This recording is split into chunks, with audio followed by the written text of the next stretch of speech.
2026 সালের এএনএম ও জিএনএম পরীক্ষা কবে হবে সেটা কিন্তু অলরেডি পাবলিশড হয়ে গেছে। তো তোমরা যারা 2026 সালের এএনএম ও জিএনএম পরীক্ষা দেবে, তোমাদের কিন্তু এখন প্রস্তুতি আরও মজবুত করে করতে হবে। পরিষ্কার হাতে কিন্তু মোটামুটি খুব একটা বেশি সময়ও বা খুব একটা কম সময় সেটাও নেই, মোটামুটি সময় রয়েছে। তো এই সময় তোমাদের কিন্তু প্রস্তুতিটা ভালো করে নিতে হবে। তোমরা সকলেই জানো যে এএনএম ও জিএনএম পরীক্ষায় তোমাদের জেনারেল নলেজ অর্থাৎ জিকে থেকে 10 নাম্বার কিন্তু থাকে। ঠিক আছে? তো অনেকে আমাকে বলছিল যে এএনএম ও জিএনএম পরীক্ষার জন্য জিকে ক্লাস করাতে। তো আজকে থেকে আমাদের জিকে ক্লাস শুরু করলাম। তো আমি তোমাদের প্রত্যেকদিন মানে প্রত্যেকটা ক্লাসে তোমাদের যেহেতু 10 টা প্রশ্ন থাকে এবং 10 টা প্রশ্ন 1 নাম্বার করে মানে 10 নাম্বার টোটাল থাকে জিকেতে। তো জিকে দেখো, জিকে সোজা, কিন্তু কি জিকে কোথা থেকে দেওয়া হবে বা আ কোন প্রশ্নটা আসবে, কোনটা গুরুত্বপূর্ণ সেটাও কিন্তু জানা অনেকটাই জরুরি। কিছু জিকের কিছু জায়গা আছে সেখান থেকে কিন্তু বেশি করে প্রশ্ন দেওয়া হয় প্রত্যেক পরীক্ষায়। ঠিক আছে? তো সেই জায়গাগুলো তোমাদের আইডেন্টিফাই করতে হবে যে এই জায়গাগুলো বেশি করে পড়তে হবে। তো তোমাদের সেই কাজটাকে আমি সহজ করে দেব। আমি যেখান থেকে বেশি প্রশ্ন দেয়, প্রিভিয়াস ইয়ারের প্রশ্নপত্র খুঁটিয়ে বিশ্লেষণ করে এনালাইজ করে আমি কিন্তু কিছু গুরুত্বপূর্ণ টপিক পেয়েছি বা কিছু গুরুত্বপূর্ণ জায়গা পেয়েছি, সেখান থেকে কিন্তু বেশি প্রশ্ন দেয় বা সিলেবাস অনুযায়ী তোমাদের যে সমস্ত টপিকগুলো দেওয়া রয়েছে, সেখান থেকে কিন্তু আমি তোমাদের সম্পূর্ণ জিকেটা প্র্যাকটিস করে দেবো। তোমরা যদি এই ক্লাসগুলো রেগুলার করো তাহলে কিন্তু তোমরা জিকেতে জেনারেল নলেজে 10 এর মধ্যে কিন্তু অনেক নাম্বার বা পুরো ফুল নাম্বারও তুলতে পারবে। যদি তোমরা ঠিকঠাক করে ক্লাসগুলো ফলো করো তাহলে। ওকে? তো আজকে আমাদের ১ম ক্লাস। তো আজকের এই ক্লাসে আমরা গুরুত্বপূর্ণ 10 টা প্রশ্ন নিয়েছি এবং এই 10 টা প্রশ্ন কিন্তু প্রিভিয়াস ইয়ারের মানে পিওয়াইকিউ, প্রিভিয়াস ইয়ার থেকে তোলা হয়েছে এবং প্রত্যেকটা প্রশ্ন উত্তর আলোচনা করব। তার সাথে কিন্তু আমরা প্রশ্নের সাথে মানে সেই প্রশ্ন অপশন রিলেটেড যে সমস্ত প্রশ্ন আদার্স হতে পারে সেগুলো কিন্তু একই সাথে আলোচনা করব। কি করে করব একবার তোমাদের দেখিয়ে দিই। দেখো, এই একটা প্রশ্ন ধরো আমি আলোচনা করলাম 4 টে অপশন দিয়ে। তারপরে কিন্তু এই প্রশ্ন রিলেটেড যে সমস্ত তথ্যগুলো আছে সেগুলো আমি তোমাদের দিয়ে দেবো। দেখো, একটা প্রশ্ন, তথ্য। এভাবে কিন্তু প্রত্যেকগুলো আমরা আলোচনা করব। দেখো, ১ম ক্লাসে আমরা ১ম ক্লাস দেখো তোমাদের আমি এই ক্লাসে মানে এই জিকে সিরিজে ২০২১, ২২, ২৩, ২৪, ২৫ ১ম ক্লাসগুলোতে আমরা এই সমস্ত যে পরীক্ষা হয়ে গেছে এই সালে, এই সমস্ত প্রিভিয়াস ইয়ারের প্রশ্নগুলো একদম বিশ্লেষণ করে বা প্রশ্নগুলো আলোচনা করব এবং তথ্য আলোচনা করব। তারপরে এগুলো কমপ্লিট হলে আমরা অধ্যায়ভিত্তিক বা এরকম মিক্সড জিকে কিন্তু প্র্যাকটিস করতে থাকবো। যতক্ষণ না তোমাদের পরীক্ষা হচ্ছে ততদিন কিন্তু আমরা এই ক্লাসটা কন্টিনিউ করব এবং তোমাদের কিন্তু এই চ্যানেল থেকে পুরো জিকেটা জেনারেল নলেজের যে 10 নাম্বার সেটা কিন্তু তোমরা এখান থেকে ভালো করে প্র্যাকটিস করতে পারবে। রিভিশন, প্র্যাকটিস সমস্ত কিছু কিন্তু করতে পারবে। যেহেতু আজকে ১ম ক্লাস তাই তোমাদের বলে দিলাম একটুখানি যে ক্লাসটা কিভাবে হবে। তো আজকে থেকে আমাদের ক্লাস শুরু। আজকে আমাদের ক্লাস নাম্বার 1। ওকে? আর যারা উত্তরগুলো জানবে প্রশ্ন তারা কিন্তু কমেন্টে উত্তরগুলো দিতে থাকবে। ঠিক আছে? তো আজকে আমাদের পিওয়াইকিউ মানে যেহেতু ১ম ক্লাস বললাম, পিওয়াইকিউ গুলো যখন একবার শেষ হয়ে যাবে তারপরে আমরা কিন্তু ইম্পোর্টেন্ট প্রশ্নগুলো আলোচনা করতে থাকবো একে এবং অধ্যায়ভিত্তিক বা টপিক রিলেটেড কিন্তু আলাদা করে ভিডিও তোমরা পেয়ে যাবে। ওকে? আর আজকের ক্লাসের পিডিএফটা তোমরা পেয়ে যাবে। পিডিএফটা কি করে পাবে তার জন্য কিন্তু একটু বলব সম্পূর্ণ ক্লাসটা করতে। তো শুরু করছি। দেখো, ১ম প্রশ্ন আমাদের। দেখো, এটা কিন্তু প্রিভিয়াস ইয়ারেরই প্রশ্ন। ১ম প্রশ্ন কি বলছে? বিশ্বের সর্বোচ্চ পর্বত কোনটি?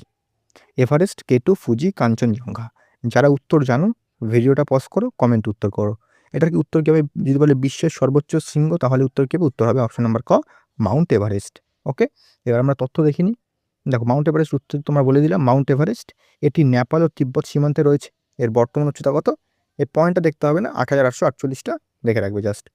এটাকে কিন্তু নেপালে সাগরমাথা এবং তিব্বতে চোমোলংমা বলা হয়।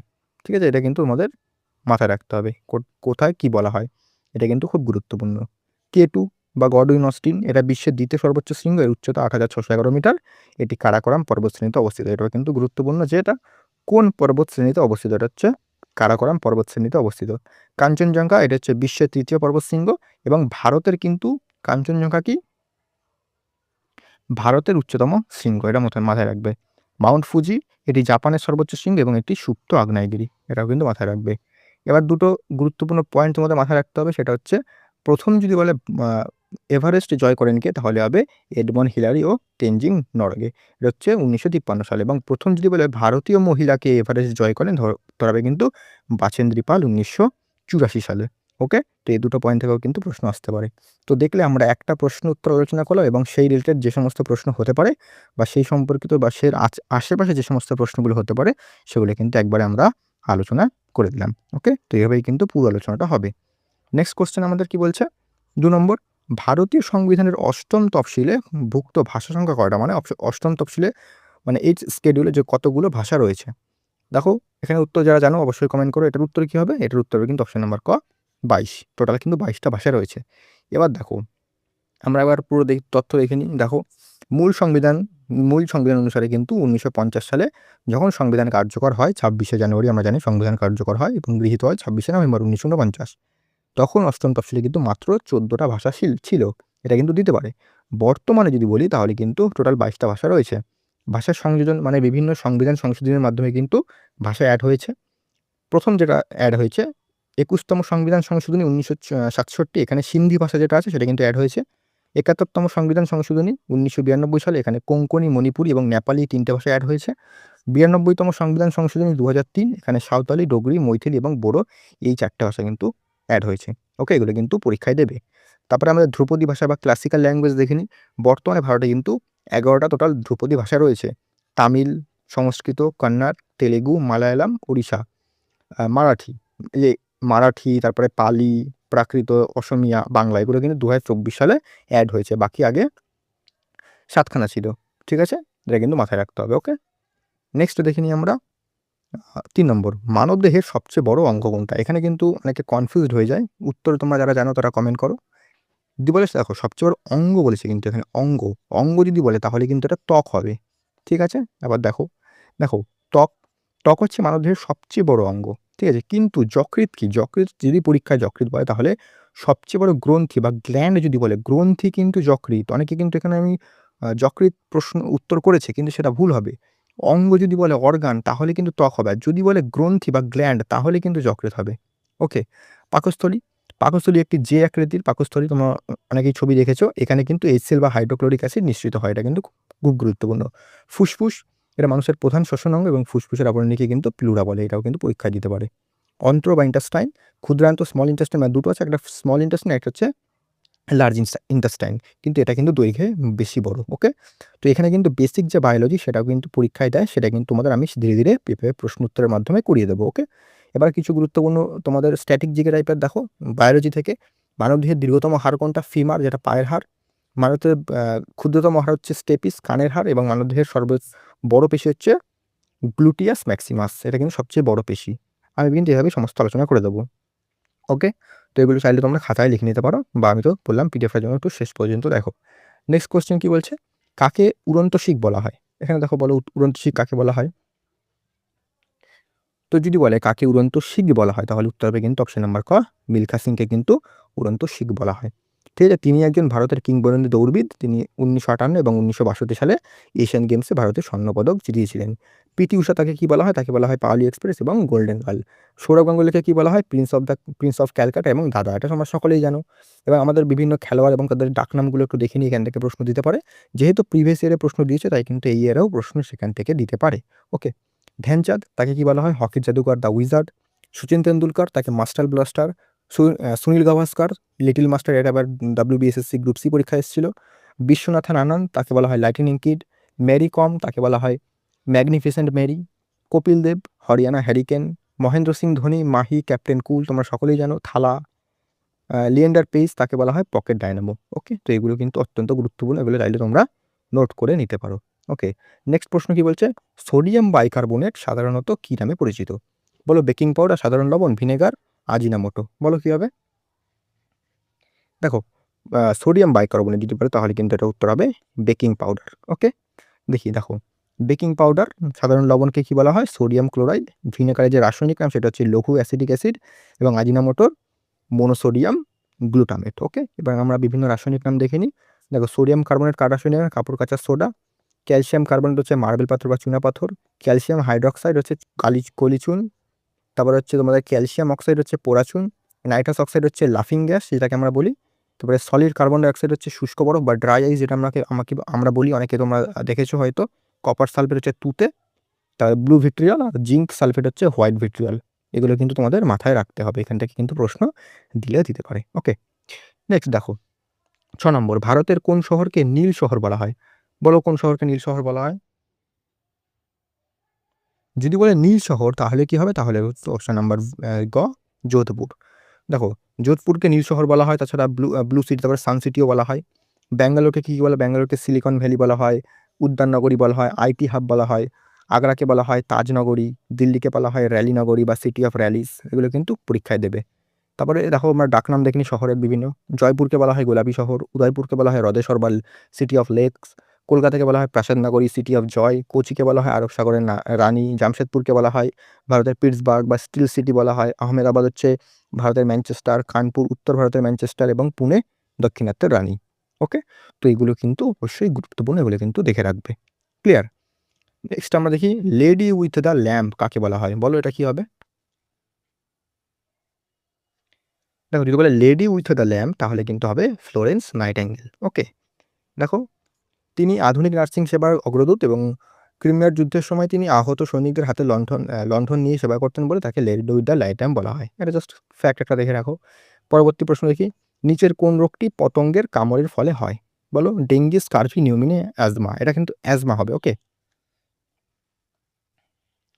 দেখো, যদি বলে পতঙ্গের কামড়ের ফলে কোন রোগটা হয় তাহলে কিন্তু হবে ডেঙ্গি, অপশন নাম্বার এ। ওকে, তো ডেঙ্গি কিসের জন্য হয়? ডেঙ্গি হচ্ছে তোমাদের যে স্ত্রী এডিস মশা থাকে তার মাধ্যমে ছড়ায়। এটা কিন্তু একটা ভাইরাস ঘটিত রোগ, মানে যে ডেঙ্গির যে ভাইরাস সেটা কিন্তু এই এডিস যে মশা, এ কিন্তু সেটাকে বাহক, মানে এ নিয়ে যায় এবং কামড়ানোর ফলে কিন্তু ওই ডেঙ্গি রোগ হয়। স্কারবি আমরা সকলেই জানি যে ভিটামিন সি এর ফলে হয়, এটি ফলে মাড়ি থেকে রক্ত পড়ে।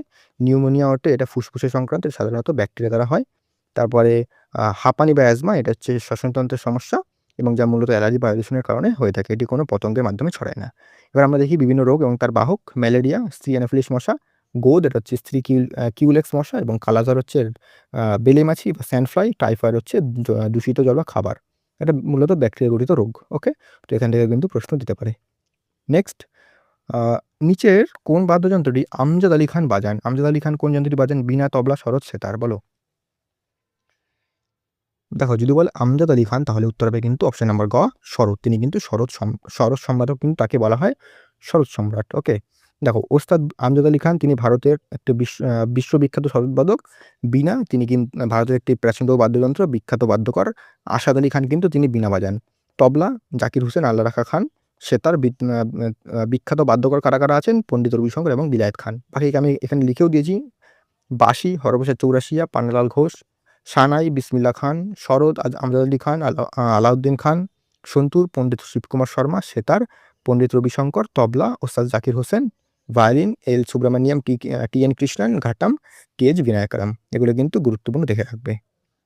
আজকের শেষ প্রশ্ন আমাদের, দ্য জাঙ্গল বুক বইটিকে লিখেছেন? উত্তর বলো কি হবে? দেখো, দ্য জাঙ্গল বুক যদি বলে তাহলে উত্তর হবে কিন্তু রুডিয়ার্ড কিপলিং। এটা কিন্তু গুরুত্বপূর্ণ। দেখো, রুডিয়ার্ড কিপলিং তিনি কিন্তু 1894 সালে দ্য জাঙ্গল বুক বইটি লিখেছিলেন এবং মোগলি, শের খান, বাঘিরা এগুলো কিন্তু বিখ্যাত চরিত্র। এটা কিন্তু দেখে রাখবে। তিনি 1907 সালে নোবেল পুরস্কার পান। সত্যজিৎ রায় তার সৃষ্টি বিখ্যাত হচ্ছে ফেলুদা, আমরা সকলেই জানি ফেলুদা, এবং প্রফেসর শঙ্কু কিন্তু তার সৃষ্ট চরিত্র। চার্লস ডিকেন্সের লেখা হচ্ছে Oliver Twist, a tale of two cities. Anita দেসাইয়ের হচ্ছে fire on the mountain, the village by the sea. বিভিন্ন বই দেখো, discovery of India Jawaharlal Nehru, wings of fire APJ Abdul Kalam, Geet Govind Jaydev, Anandamath হচ্ছে Bankimchandra Chattopadhyay, Harry Potter J K Rowling. তারপর হচ্ছে a guide to private equity, এটা হচ্ছে খুশবন্ত সিং। তার কিন্তু আরেকটা বিখ্যাত লেখা হচ্ছে the train to Pakistan, Meghadutam Kalidas, Malgudi days, R K Narayan. এগুলো কিন্তু মাথায় রাখবে। ঠিক আছে, তো এই ছিল আমাদের প্রথম ক্লাস। আমরা আজকের গুরুত্বপূর্ণ 10টা PYQ আলোচনা করলাম এবং প্রশ্নের সাথে সাথে কিন্তু আমরা বিভিন্ন তথ্যের মাধ্যমে প্রচুর তথ্য, তোমরা দেখলে আজকের এই একটা ক্লাসে 10টা প্রশ্নের মাধ্যমে আমরা 100+ কিন্তু তথ্য জেনে নিলাম। এভাবেই কিন্তু পরবর্তী ক্লাসগুলো হবে। তো অবশ্যই কিন্তু চ্যানেলটাকে সাবস্ক্রাইব করে রাখো। আর এই পিডিএফটা তোমরা কোথায় পাবে? পিডিএফের জন্য আমাদের টেলিগ্রামের লিঙ্ক ডেসক্রিপশনে রয়েছে, সেখান থেকে টেলিগ্রামে লিঙ্কে ক্লিক করে টেলিগ্রামে জয়েন হয়ে যাও। সেখানে কিন্তু আমি ফ্রিতে পিডিএফটা দিয়ে দেবো। আর এমন ভিডিও তোমরা যদি চাও তাহলে কিন্তু অবশ্যই কমেন্ট করে জানাও যে এই যে সিরিজটা আমি যাতে কন্টিনিউ রাখি। এবং দেখো, মিক্স কোশ্চেন তো করাবো, তার সাথে সাথে কিন্তু টপিক ভিত্তিক ক্লাসগুলো করিয়ে দেবো। মানে সিলেবাসে যে সমস্ত টপিকগুলো রয়েছে সেগুলো কিন্তু এক একটা ক্লাসে এক একটা টপিক কমপ্লিট করাবো। তাছাড়া মিক্সড করালে কী হবে? তোমাদের প্র্যাকটিসটা হতে থাকবে। এভাবেই মিক্সড প্রশ্ন এবং তথ্যের মাধ্যমে কমপ্লিট করিয়ে দেবো। ওকে, পরিষ্কার? আর অবশ্যই কিন্তু ক্লাসটা ভালো লাগলে একটা লাইক করে দিও। দেখা হচ্ছে নেক্সট ক্লাসে।